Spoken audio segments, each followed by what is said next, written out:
오늘은 끝나는 타이밍을 저도 잡지 못해가지고 감사합니다. 귀한 찬양으로 하나님께 영광 돌리게 되어서 하나님께서 기쁘게 받으실 줄로 믿습니다.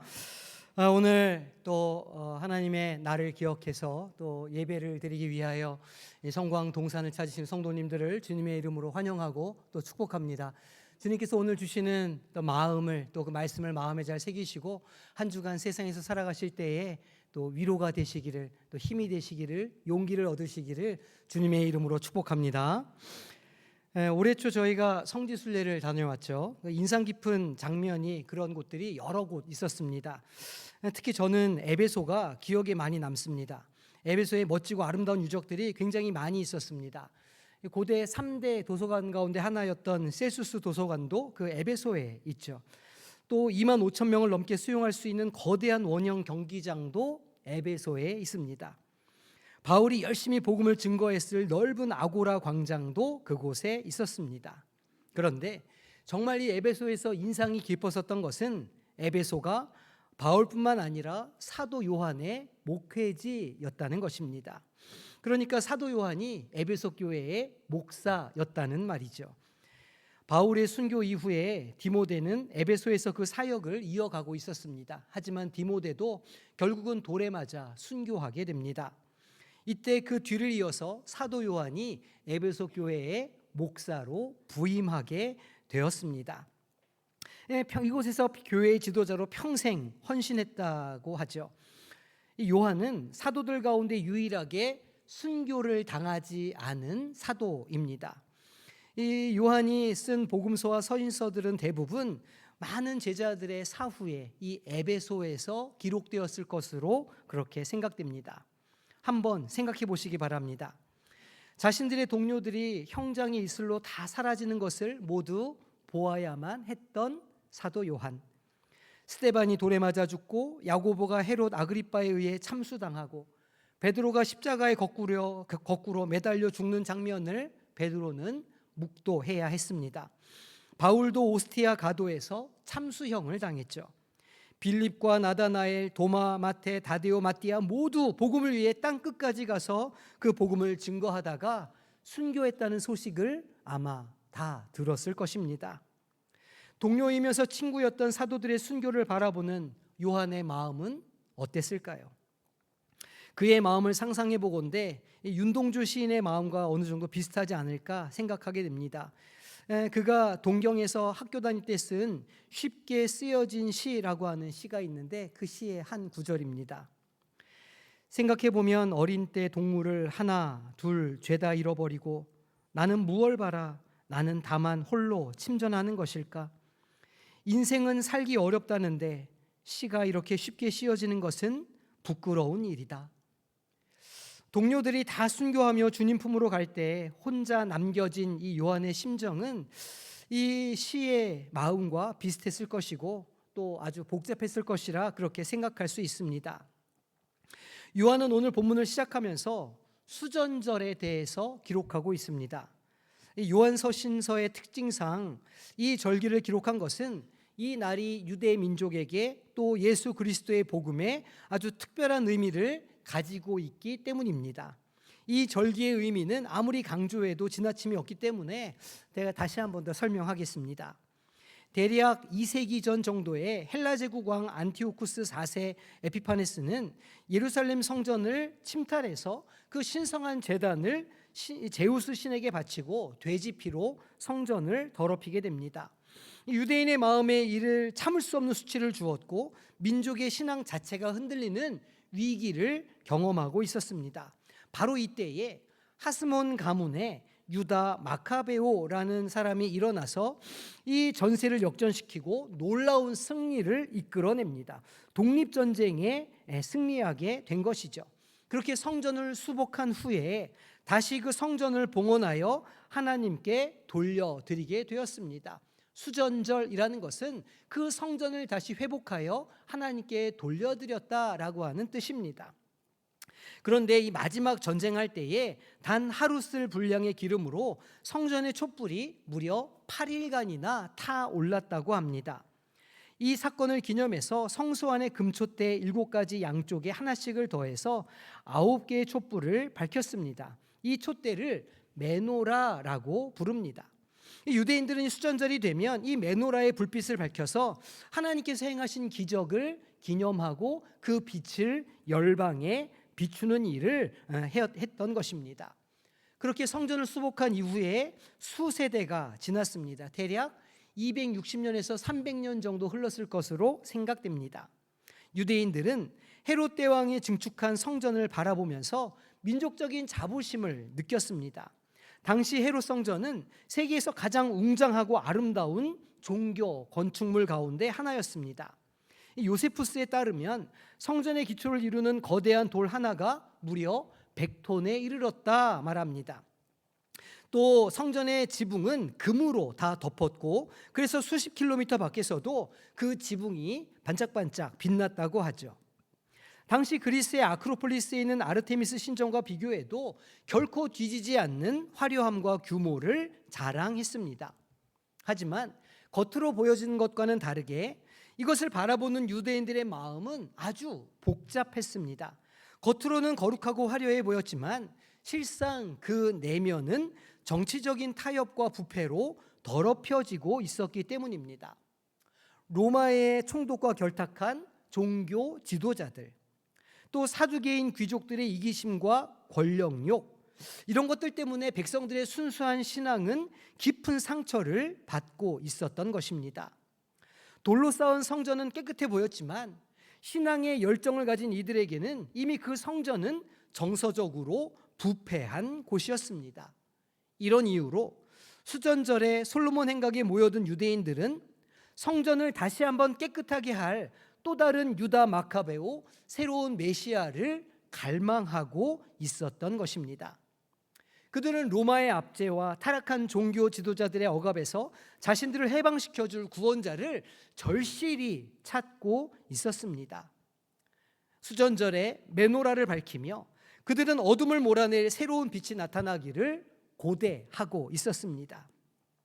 그날 그 수전절에 예수님께서 성전 안에 있는 솔로몬 행각에 나타나셨던 겁니다. 유대인들은 숨을 죽이고 예수님께 집중했습니다. 그리고 그들이 예수님께 요구하는 기대는 아주 분명했죠. 마치 200년 전 유다 마카베오가 등장해서 성전을 깨끗하게 청소하고 민족을 헬라의 압제에서 해방했던 것처럼 예수님도 로마의 압제와 부패한 지도자들로부터 자신들의 신앙을 구원해주고 민족을 다시 한번 로마로부터 해방시켜 주리라 예상했던 것입니다. 그래서 그들은 예수님께 직설적으로 물었습니다. 유대인들이 에워싸고 이르되 당신이 언제까지나 우리 마음을 의혹하게 하려 하나이까?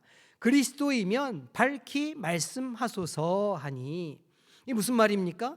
그 기대감에 응답하라는 것입니다. 유대인들은 그리스도라고 하는 존재가 단지 영적인 구원자가 아닌 현실적이고 정치적인 해방자가 되어야 한다고 요구하고 있는 것입니다. 매년 수전절이 되면 그 메노라의 등불을 밝히며 기념했던 그 마카베오의 승리처럼 이 예수라는 사람도 로마로부터의 해방과 성전의 진정한 회복을 가져다 줄 정치, 군사적 지도자가 되어라 라고 요구하고 있었던 것입니다. 이 요구에 대해서 예수님은 먼저 이렇게 말씀하십니다. 예수께서 대답하시되 내가 너희에게 말하였으되 믿지 아니하는도다. 내가 내 아버지의 이름으로 행하는 일들이 나를 증거하는 것이거늘.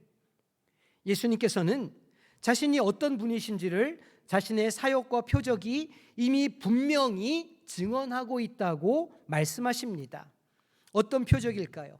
병든 자를 고치고 소경을 보게 하고 굶주린 자들의 줄인 배를 채우심으로 그분이 하나님께서 보내신 분이심을 충분히 드러내셨다는 말입니다. 하지만 그 유대인들이 기대했던 혁명, 해방과는 전혀 다른 모습이었죠. 그들은 여전히 의혹을 가지고 주님께 물어봅니다. 그리고 예수님은 그들에게 더 깊은 진리의 말씀을 전해 주십니다. 내 양은 내 음성을 들으며 나는 그들을 알며 그들은 나를 따르느니라. 내가 그들에게 영생을 주노니 영원히 멸망하지 아니할 것이요 또 그들을 내 손에서 빼앗을 자가 없느니라. 유대인들이 정치적인 자유와 민족의 자부심을 되찾기를 기대했던 바로 그때에 예수님께서는 더 본질적이고 영원한 구원에 대해서 말씀하고 계십니다.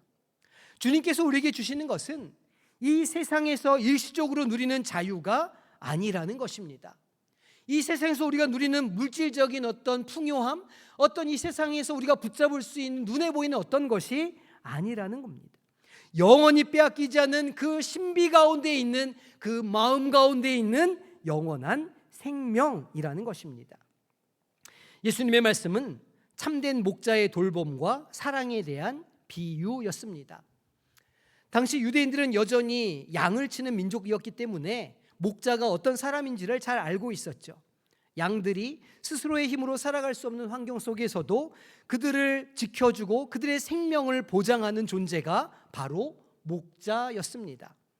예수님은 당신이 바로 그런 선한 목자이며 그 목자를 따르는 양들에게는 어떠한 세력도 빼앗아갈 수 없는 영원한 빛을 주시겠다고 말씀하셨습니다. 그리고 마침내 예수님께서는 이렇게 선언하십니다.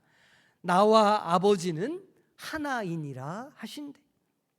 이 말씀은 논란이 될 수밖에 없었죠. 왜냐하면 유대인들은 하나님이 오직 하나이신 여호와라 유일신이라 믿고 있었기 때문입니다.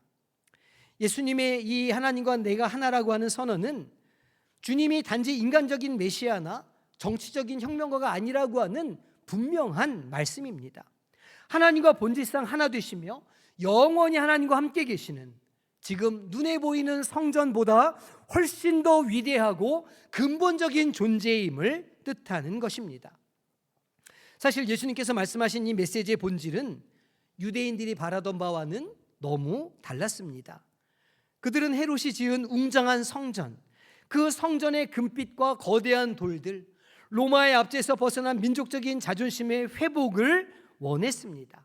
하지만 예수님은 그런 외형적이고 정치적인 성전 정결이 아니라 사람들의 마음 깊은 곳의 성전을 깨끗게 하시기 위해 오셨던 것입니다. 우리 모두의 마음속에 쌓여있는 죄악과 탐욕, 거짓과 미움을 정결케 하셔서 우리의 심령을, 우리의 영혼을 하나님이 임재하시는 거룩한 예배의 장소로 변화시키고자 하셨던 것입니다. 예수님의 선언하신 빛은 유대인들이 수전전에 밝혔던 작고 흔들리는 메노라와 같았습니다. 그 빛은 작고 연약해 보였지만 십자가 위에서 영원히 꺼지지 않을 빛으로 타올랐을 것입니다. 유대인들은 모든 것을 불살라버릴 횃불처럼 로마를 몰아낸 강력한 군대를 원했지만 예수님은 그 초라한 십자가 위에서 작은 불꽃이 되어서 세상의 어둠을 조금씩 이겨 나가셨습니다. 모세가 광야에서 높이 든 노뱀처럼 십자가에 높이 들렸고 그 빛을 바라보는 사람마다 영원한 생명을 얻게 해 주셨습니다.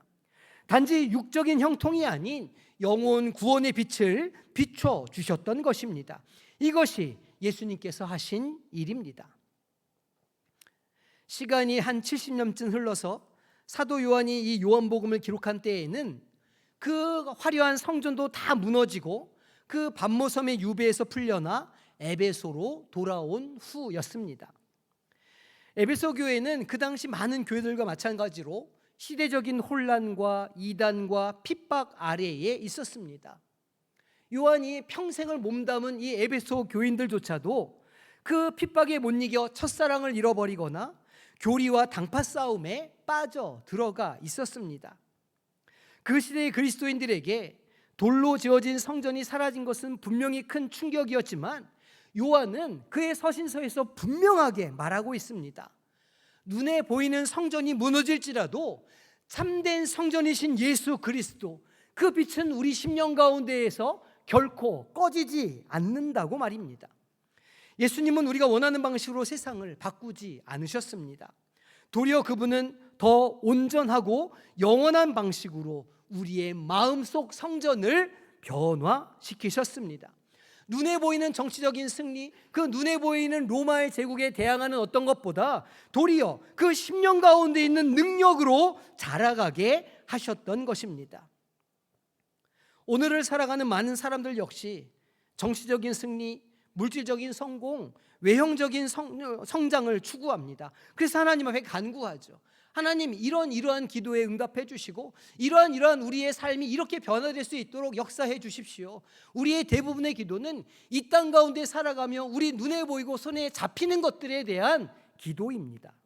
그러나 예수님은 우리에게 말씀하십니다.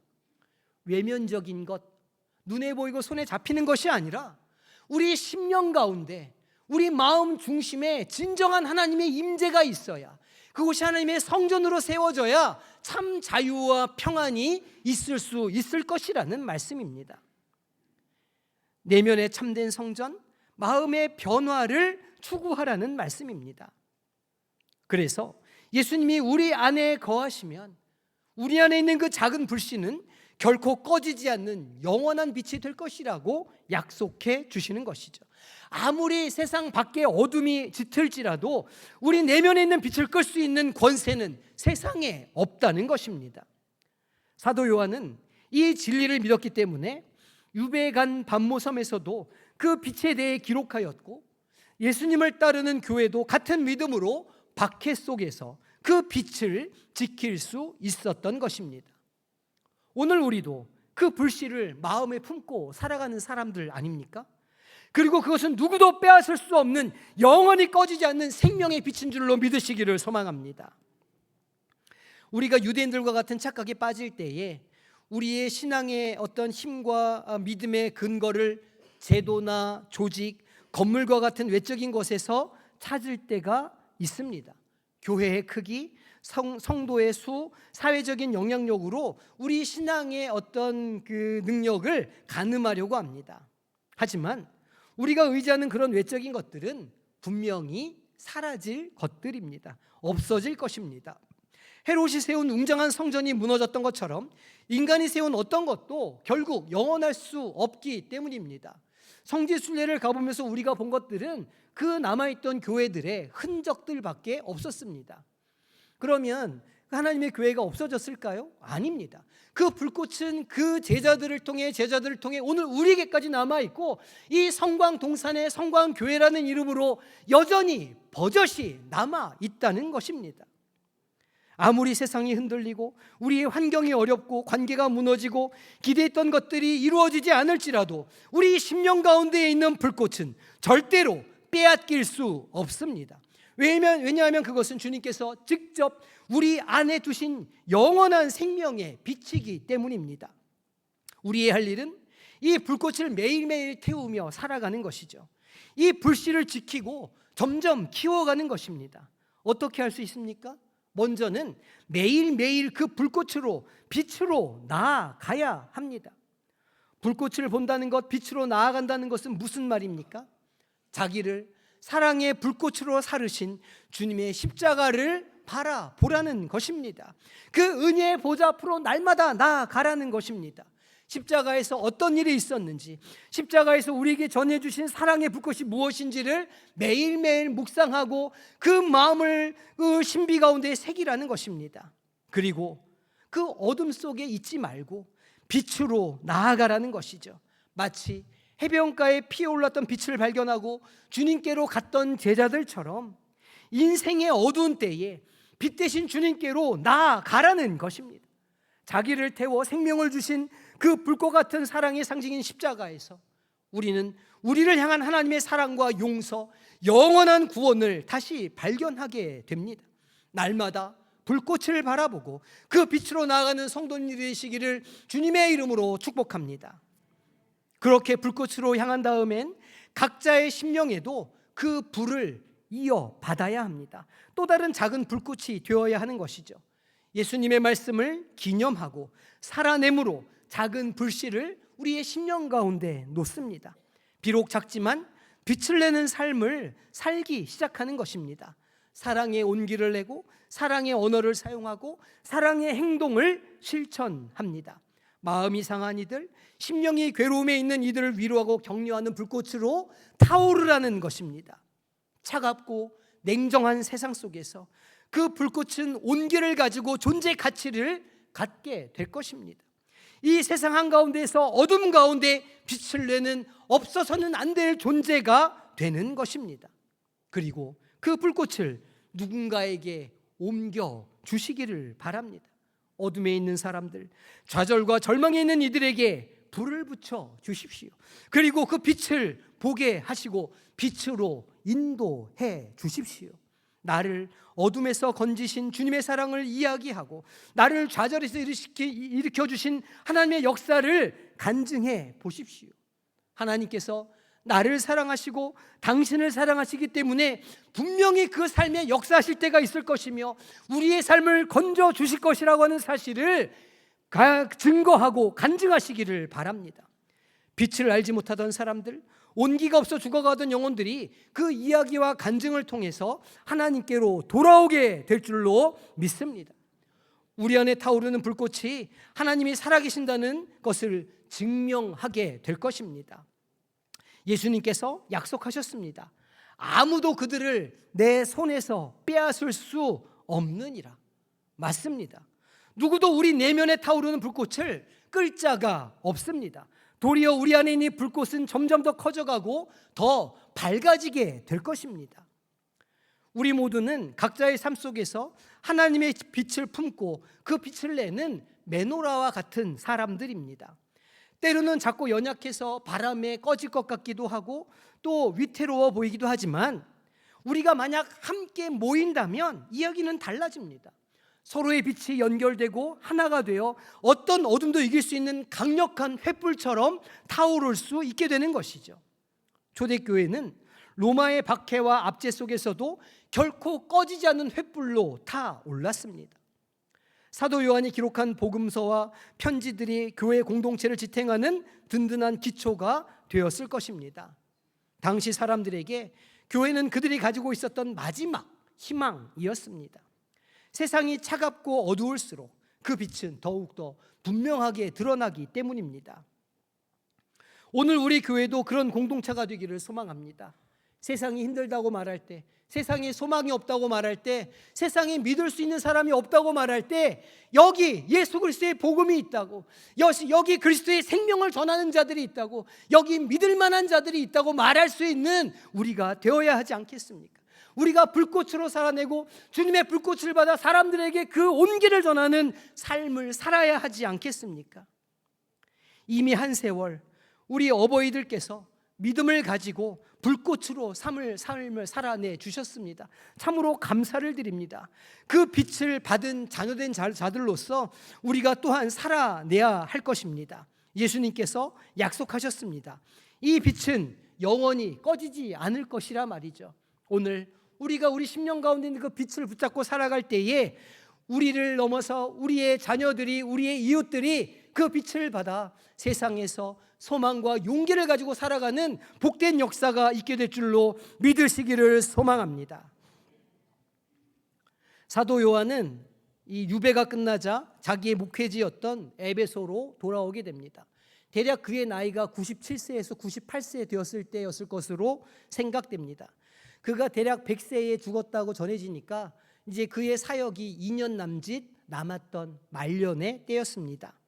아마도 그의 머리카락은 완전히 하얗게 새었을 것이고 걸음걸이는 아주 느려졌을 것입니다. 하지만 육신이 노쇠할수록, 육신은 후패해 갈수록 그의 심령 가운데 있는 주님의 말씀은 더욱 분명해졌을 것입니다. 수많은 말씀들이 있지만 그의 심령을 사로잡는 하나의 말씀이 있었습니다. 자녀들아, 서로 사랑하라 라는 말씀입니다. 이미 기력이 다해서 긴 설교를 할 수 없는 그는 그 짧은 문장을 끊임없이 되풀이하며 남은 제자들에게 전해 주었을 것입니다. 내가 곧 떠나겠지만 너희 안에 있는 그 빛을 지키기를 바란다. 그 빛을 서로에게 전해 주어야 한다. 사랑할 때 비로소 너희가 내 제자인 줄 알게 될 것이라 라고 말이죠. 요한은 자기가 주님께로 돌아갈 때가 되었다는 것을 알고 있었습니다. 어쩌면 먼저 주님께로 간 동료들에게 빨리 가고 싶었을 수도 있습니다.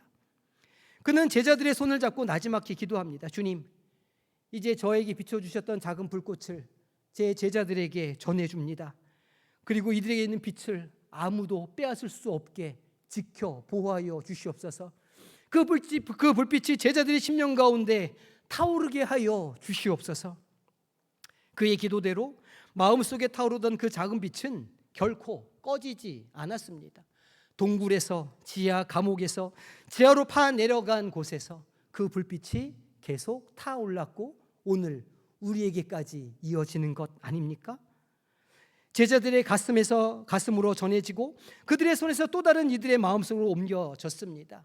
우리가 잘 알고 있는 폴리갑도 바로 그 자리에 있었던 요한의 제자였습니다.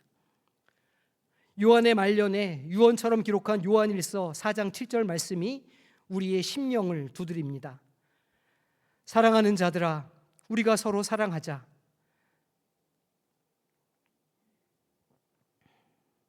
사랑은 하나님께 속한 것이니 사랑하는 자마다 하나님으로부터 나서 하나님을 알게 될 것이라. 요한에게 있어서 사랑은 결코 감상적인 감정이 아니었습니다. 그것은 하나님을 알고 하나님이 그 심령 가운데 거하시는 사람들의 가장 확실한 증거였습니다. 진정으로 사랑할 줄 아는 사람은 하나님을 알고 있다는 뜻이고 그 심령 가운데 하나님을 모시고 있다는 뜻입니다. 우리가 평생 지켜야 할 것이 무엇입니까? 바로 이 사랑의 불꽃인 줄로 믿습니다. 사도 요한이 평생 예수님의 빛을 품고 산 작지만 결코 꺼지지 않는 하나님의 촛불처럼 살아간 것처럼 이제 우리도 우리 심령 가운데 있는 그 불꽃을 붙잡고 그것을 더욱더 키워내며 우리의 삶과 공동체를 밝히며 살아가야 할 줄로 믿습니다. 이 사랑의 불꽃을 붙잡고 한 주간을 살아내어 그늘지고 추운 곳에 온기를 전해주는 사람들이 되시기를 소망합니다. 어둡고 막다른 곳에 빛을 비추시는 사람들이 되시기를 주님의 이름으로 축복합니다.